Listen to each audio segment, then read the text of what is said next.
Many believe that being a perfectionist is a sign of discipline, commitment to excellence, or even a high moral standard. Society, after all, tends to applaud those who accept nothing less than the best. But what if all of this is just an illusion?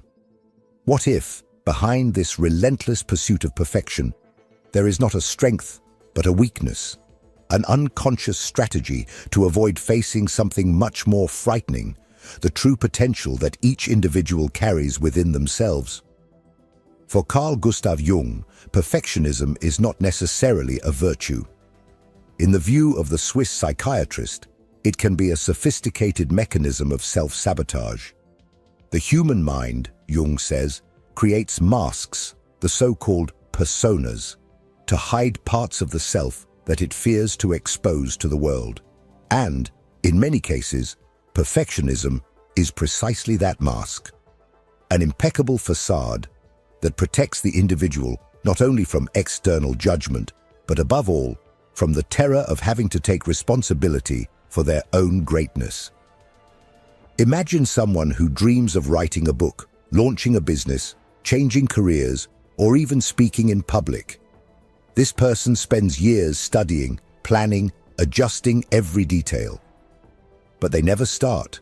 They never take the first step. Because there is always something that isn't good enough yet. The text isn't perfect. The plan isn't solid. The idea still needs adjustments. And so the days, months, and years go by. In this case, perfectionism is not about quality. It is about fear. Fear of failure, of course, but even deeper, fear of success. Because, as Jung observed, success brings with it a painful revelation that one could have done much more, much earlier. Perfectionism creates a state of elegant paralysis. The individual does not move, but seems busy. They are always working on something, always improving a detail. And in the meantime, they avoid facing the most dangerous question of all. What am I really capable of? For the answer to that question is not only grand, it is also frightening. Discovering one's own power also means having to look at lost time, wasted opportunities, and the responsibility that comes with one's own strength. Jung asserted that the shadow, the unconscious part of the psyche where desires, fears, and repressed potentials reside, often includes precisely this unrecognized greatness. And when someone keeps it hidden, they create acceptable justifications for not launching themselves into the world. Perfectionism is one of the most socially valued traits. It is much more acceptable to say, I haven't started because I want it to be perfect, than to admit, I haven't started because I'm afraid of what I might become. In this video, this thesis will be explored in depth. The idea that perfectionism is not a noble trait, but a disguised way of staying small, protected, and above all, away from the pain of embracing one's own power. It will be a journey through Jung's thoughts, the labyrinths of the shadow, and the unconscious mechanisms that keep millions of people stagnant, even though they seem to be striving harder than anyone else. And, above all, it will be an invitation to question a dangerous belief, that perfection is the path to freedom, when, in fact, it may be the most beautiful of prisons. Because, in the end, perhaps the question is not, why do you want to be perfect? But rather, what are you avoiding discovering about who you really are? Perfectionism, under the clinical and almost surgical gaze of Carl Gustav Jung, is not merely a mania for details, nor is it an elevated quality that distinguishes the best from the average. From a Jungian perspective, it is a deeply rooted psychic mechanism that serves a very specific function: to protect the ego from confronting internal contents that it is not prepared to integrate. And among these contents is often the individual's own inner power. Jung observed that human beings live in constant tension between what is conscious and what remains unconscious. Perfectionism fits precisely into this liminal territory, between the conscious that desires admiration and the unconscious that fears exposure. The obsession with doing everything impeccably right is often a plausible excuse to avoid concrete action, for while one is perfecting something, one is not taking real risks. But there is something even deeper in this process. Perfectionism feeds on the persona, the social mask that each person constructs to present themselves to the world. This mask seeks acceptance, approval, recognition. For the perfectionist, the persona becomes almost an altar, a sacred place where everything must shine without blemishes. They need the world to see them as meticulous, dedicated, and demanding of themselves. This irreproachable public image functions as a shield, and behind this shield lies what Jung called the shadow. The shadow is not merely a repository of vices, traumas, or shameful memories. Jung went further, asserting that the shadow also contains talents, desires, creative impulses, and above all, the individual's potential. Everything that has been repressed, not for being bad, but for being too great for the current structure of the ego to bear. That is why many perfectionists, deep down, are not just fleeing from making mistakes. They are fleeing from succeeding so overwhelmingly that their lives would need to change completely. Think of someone who dreams of starting their own business. To the world, this person says they are not ready yet, that they need to study more, plan better, save more money, learn about marketing, understand people management. The discourse is perfect, socially admirable, but in reality, there may be a visceral fear behind it. Fear of success. Fear of having to deal with greater responsibilities, with others' expectations, with being observed and judged under a new light. Perfectionism is the perfect alibi. It prevents falling, but it also prevents flying. Jung understood that the human psyche cannot tolerate vacuums. When the individual does not act in the world, the psychic energy that should be used to create, achieve, and transform turns inward, where it transforms into anxiety, self-criticism, existential crises. That is why often, the more perfectionist someone becomes, the more anxious, dissatisfied, and frustrated they feel. The psyche demands expression, and perfectionism is a gilded prison that blocks that expression. Therefore, pursuing perfection is not just about wanting to do things well. It is often a sophisticated maneuver of the unconscious to avoid the deep discomfort of confronting one's own potential. Because those who recognize their own power can no longer hide. They must use it. And that means exposing oneself, taking risks, dealing with failure, but also with success, which for many is even more terrifying. But if perfectionism is in fact a disguise for the fear of one's own power, what exactly is this power that is so frightening? What is so devastating about recognizing our own greatness? This is precisely what we will discuss in the next part. If this content is making sense to you, click the subscribe button and subscribe to the channel. Thank you for your support. Speaking of fear of one's own power may sound strange at first glance. After all, who in their right mind would be afraid of being powerful? Isn't that what everyone says they want? To be strong, successful, capable of transforming their lives and the world around them. But Gustav Jung compels us to look beyond the obvious answers. For him, the fear of one's own power is not only real, it is one of the deepest and most paralyzing fears of human beings. This fear arises because true personal power is not just a source of fulfillment, it also carries an immense burden of responsibility. Recognizing who one truly is implies accepting that one could have done more, gone further, created or achieved extraordinary things. And this realization is psychologically devastating for many. For in admitting one's own power, a person must also confront the time wasted, the missed opportunities, the dreams postponed under the excuse of lack of perfection. Jung said that there is a significant difference between what the ego consciously desires and what the self the deepest core of the psyche, demands from us. The self calls us to realize our individuation, to develop our fullest uniqueness. But this call is uncomfortable, sometimes painful, because it forces us to step out of our comfort zone, to abandon fragile and limited identities, and to face the unknown that exists both within and outside of us. That is why, for many people, it is safer to remain small. Living below one's potential offers comfort, anonymity, and less exposure. Being excellent requires courage not only to face external challenges, but above all, to deal with the gaze of others and the relentless judgment that often accompanies those who dare to shine.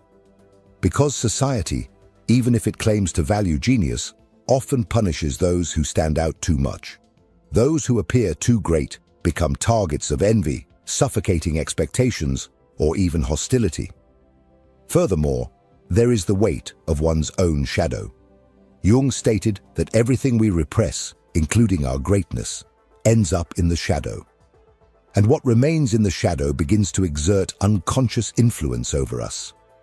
A person may, without realizing it, create situations where they sabotage their own projects, destroy promising relationships, or give up at the decisive moment, all to avoid having to bear the weight of becoming who they could truly be.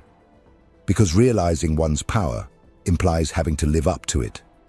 And that is a gigantic demand. The fear of one's own power is also linked to something that Jung saw clearly: the paradoxical nature of human beings. Within each individual exists both the desire for freedom and the fear of that freedom. The desire for greatness coexists alongside the desire to remain protected, hidden, out of the risk of failing, or of triumphing. Because triumph is also frightening. For once someone recognizes what they are capable of, they can no longer claim ignorance. There are no more excuses for inertia. The call of the self becomes deafening. And it is precisely here that perfectionism plays its role. It becomes the trench where the individual hides to avoid responding to the inner call. As long as they are busy seeking the perfect moment, the perfect plan, the perfect text, they can avoid the anguish of dealing with their own creative strength. Perfection is, therefore, the most acceptable alibi for remaining small. But if all of this is hidden in the depths of the psyche, where exactly does this feared strength reside? Where is this power that, according to Jung, inhabits our shadow and can, at the same time, destroy or liberate us? To answer this question, we need to enter the darkest territory of the human mind, the shadow. And it is precisely about this that we will talk in the next part. To understand why so many perfectionists remain trapped in endless cycles of idealization and immobility, one must delve into one of the most fascinating and disturbing concepts of Carl Gustav Jung's analytical psychology, the shadow. And when talking about the perfectionist's shadow, it is not just about flaws, vices, or ugly thoughts. It is primarily about repressed potential, hidden desires, and fears so deep that they often do not even reach consciousness. Jung defined the shadow as everything that the individual does not wish to be, but that nonetheless is.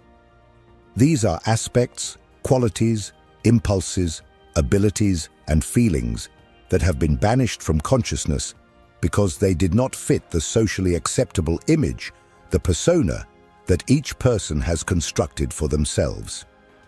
In the case of the perfectionist, the persona is impeccable. Someone disciplined, detail-oriented, always in pursuit of excellence. But behind this facade, the shadow may contain precisely the opposite: fear, insecurity, anger, envy, and, ironically, also grand talents that have been repressed for seeming excessive or threatening. For Jung, repressing the shadow does not make it disappear. On the contrary, everything that is denied and banished to the unconscious becomes even more powerful, exerting a silent influence over thoughts, behaviors, and decisions. Perfectionism can then be seen as a highly sophisticated defense mechanism. By maintaining an obsessive focus on details, the individual keeps the shadow locked away, preventing its contents from surfacing and forcing them to confront uncomfortable truths about themselves. This is where the paradox arises. The perfectionist believes they are in control, that they are working hard to achieve the best possible outcome. But in reality, they are controlled. Controlled by the fear that resides in their shadow, controlled by the anxiety of exposing themselves, of being criticized, of shining too brightly, or of failing spectacularly. It is as if perfectionism were a protective wall, only, at the same time, this wall also becomes a prison. Within the perfectionist's shadow dwell not only the flaws they fear to show, but also their greatness. Many do not realize that the greater fear is not of making mistakes, but of hitting the mark perfectly, because realizing one's potential means launching oneself into the world without shields. It means dealing with envy, the weight of expectations, and the need to maintain results. And above all, it means having to acknowledge that all the time spent hiding was, in part, a precious waste. Jung believed that there is immense life force in the shadow. Everything we repress, including our talents, creativity, and boldness, remains there, accumulating energy. This energy, not finding a healthy outlet for expression, begins to manifest dysfunctionally. Chronic anxiety, panic attacks, compulsions, extreme procrastination. That is why many perfectionists live in a permanent state of tension. They carry within them a dormant volcano, ready to erupt. And there is something even more unsettling. The shadow does not only reveal itself in moments of crisis. It infiltrates the small choices of daily life. In an email that takes hours to write because it is never good enough. In a project that is never launched. In a relationship that ends before it even begins, out of fear of not being perfect in the eyes of the other. The shadow silently sabotages every step, while the perfectionist maintains the illusion of merely waiting for the right moment. Deep down, perfectionism is an unconscious strategy to avoid contact with this shadow. For facing it means admitting hard truths, that the person is hiding from their own potential, that fear paralyzes them more than any imperfection ever could, and that as long as perfectionism seems noble, no one will force them to change. But there is an immense cost to keeping the shadow locked away, and this cost manifests in very concrete ways in the emotional, professional, and existential life of the perfectionist. What are these consequences? What happens when someone lives enslaved by this dynamic? This is what we will explore in the next part. Perfectionism, seen from the outside, seems like a virtue. Many associate it with the pursuit of excellence, dedication, and commitment to impeccable results.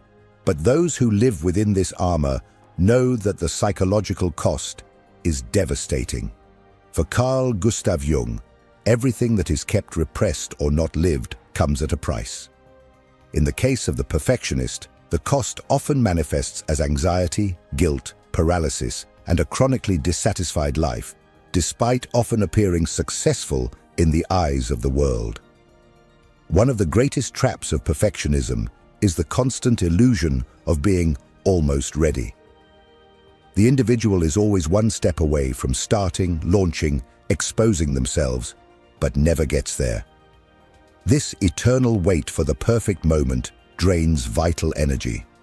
Jung called this psychic stagnation. The energy that should be used for action, creation, and transformation gets trapped in an internal whirlpool, spinning without finding an exit.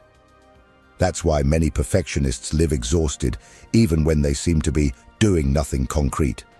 There is also the deep suffering caused by relentless self-criticism. The perfectionist not only seeks to do everything impeccably, they torment themselves for every minimal, real, or imagined failure. Small mistakes turn into internal catastrophes, eroding self-esteem. Jung warned that the ego, when hypertrophied and overly identified with the persona, this perfect social image, cannot tolerate imperfections because each failure threatens the identity built with so much effort. The result is an individual who lives in constant fear of being unmasked, as if at any moment everyone would discover that they are not as competent, intelligent, or disciplined as they seem. But perhaps the highest cost of perfectionism is existential. Jung said that living below one's potential inevitably generates suffering. The perfectionist may even gain external recognition, but often carries a sense of emptiness. They feel they are always behind what they could have been. The problem is that admitting this would mean accepting that years, sometimes decades, have been wasted in the name of an impossible ideal. And this awareness is so painful that many prefer to remain in the cycle of eternal improvement, even knowing on some level that they are sabotaging themselves. Another devastating consequence of perfectionism is the toxic relationship with failure. The perfectionist does not see mistakes as learning opportunities, but as proof of inadequacy. Each failure is experienced as a mortal blow to their identity. This generates paralyzing fear. After all, if everything must be perfect, any misstep is unacceptable. This mindset hinders not only personal growth, but also creativity.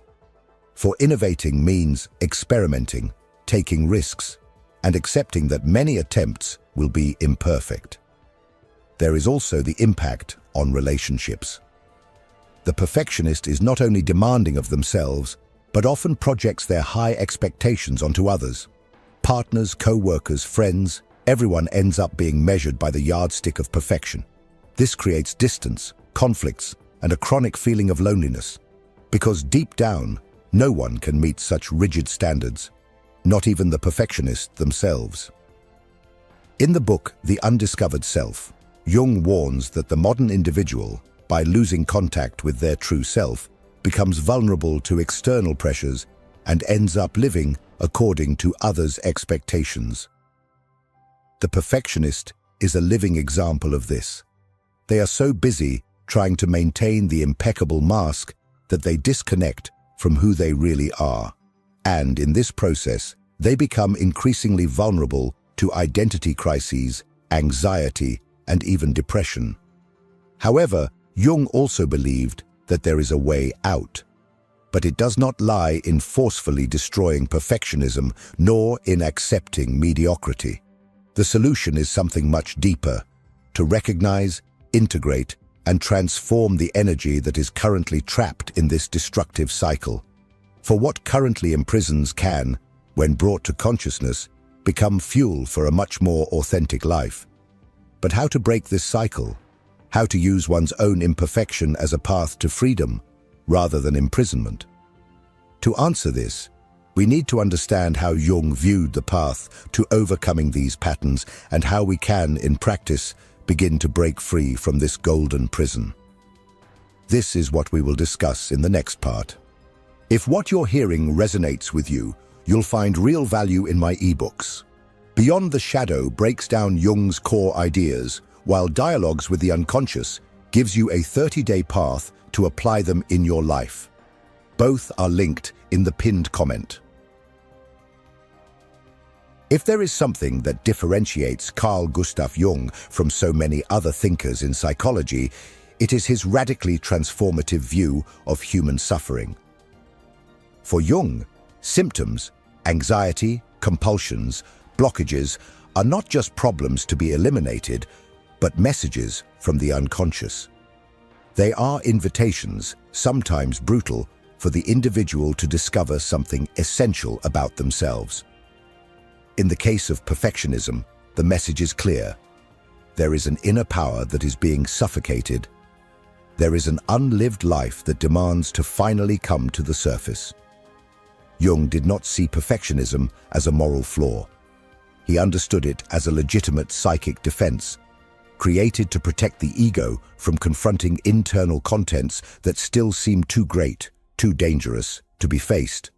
But he also warned that if this defense crystallizes, it transforms into a prison. And the key to escaping this prison lies in the process he called individuation. Individuation, in Jungian thought, is the path by which the individual becomes what they are in essence. It is the process of integrating all parts of the psyche, including those that have been repressed, denied, or projected onto others. And here is the crucial point. For Jung, the goal is not to eliminate the shadow or to forcefully rid oneself of perfectionism. It is to integrate, to transform, to make the energies that were once blocked serve conscious life. In the case of the perfectionist, this means recognizing that the drive for excellence is not in itself something bad. The desire to do well can be an extraordinary force, capable of generating valuable works, bold projects, impressive achievements. The problem arises when this force becomes tyrannical, demanding absolute perfection and paralyzing action. The Jungian path, therefore, is not to destroy perfectionism, but to transform it from something rigid and paralyzing into something flexible and creative. Jung believed that this process begins with an act of courage, looking at the shadow, asking oneself, without masks, what am I avoiding by seeking perfection so much? For many, the answer is devastating. They are avoiding discovering what they are truly capable of. They are avoiding the responsibility of using their talent, their voice, their power. For shining requires paying the price of exposure, judgment, and, above all, commitment to one's own greatness. Another central aspect of Jungian thought is the importance of accepting imperfection as part of the creative process. Jung asserted that growth occurs in the territory of error, of trying, of learning. Those who wait to be perfect before acting never accomplish anything significant, because perfection is by nature unattainable. And it is precisely this impossibility that the perfectionist cannot bear to admit. There is a powerful excerpt from Jungian thought that encapsulates this idea. Freedom begins the moment you accept that your first attempt will be imperfect. Freedom is born when the individual accepts that the first draft will be imperfect, that the first video will not be brilliant, that the first attempt may fail, and that's okay. It is in this space of imperfection that true creativity resides. It is there that original ideas, innovations, and authentic works that carry the unique mark of the individual are found. But Jung did not limit himself to theoretical insights. He also pointed out practical ways to begin this transformation. One of them is dialogue with the shadow. Instead of repressing imperfect thoughts, the individual can write them down, reflect on them, and ask themselves what is true in each fear. Another way is to start small, to act even when the feeling of being ready does not exist, to do something today, even if it is imperfect. For paradoxically, it is in imperfect action that the psyche is liberated. The great truth is that no process of individuation is comfortable. It requires courage to admit that much of perfectionism is fear. It requires humility to accept one's own fallible humanity. But, according to Jung, only this path leads to an authentic life. And more than that, to a life full of meaning. However, knowing all this intellectually is not enough. It is necessary to bring these ideas into the concrete, into everyday life. How, in practice, can someone begin to break the cycle of perfectionism? How is this courage implemented in real life? This is exactly what we will explore in the next part, where we will see practical strategies to transform imperfection into fuel for action.